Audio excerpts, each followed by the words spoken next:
When we made the phone call to Farm Rescue, it was really a difficult thing to do because it's just hard for farmers to ask for help. But I'm really glad that we did, because this Farm Rescue team is just an excellent group of volunteers, and words can't express how much we appreciate what they have done for us. This is actually the farm that Delbert was born and raised on, and so he's been here all his life.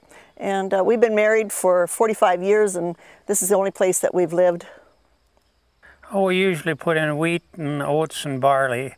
Sometimes we'd put a little flax, and we did raise a little sunflowers years ago, but this year it was all wheat. It's 850 acres of grain, and then hay and pastures the rest of the 2,400 acres.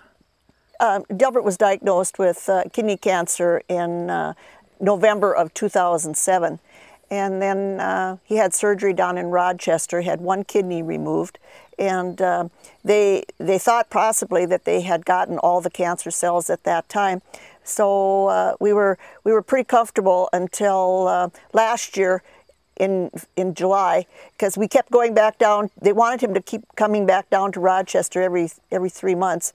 So we were going down there every 3 months, and in July of last year, after doing another CT scan, they told us that the cancer had spread to different parts in his body. So then in March of this year, of 2009, they said that they needed to start doing treatment, and they said that his treatments could be given in Bismarck. So we were very thankful for that we wouldn't have to make all the trips back to Rochester. And we just knew that we wouldn't be able to do the harvest because, you know, with the treatment, he feels really, really weak. I can still drive, but I mean, as far as doing any kind of repair work or moving the grain augers or anything like that, that'd be pretty hard for me to do. Well, and, you know, it's just the fact that Delbert and I have done, you know, we've farmed together for all these years, so it's really hard to have someone else come in and help you out, because we just kind of know what each one has to do to get the work done, and to try to explain it to someone else, it's really difficult. But this Farm Rescue crew, they just knew where to dig in and how to do things, and just needed to do what needed to be to get it done. Oh yes, they done a good job. Volunteers did. There wasn't much orders to give to them. They pretty well knew what to do. Just show them the fields and away they went. They, you know, they're perfectly strangers, and after being here for just a few days, they were just like family. We had such a good time with them. They all laughed and joked with us, and it was just really great having them here.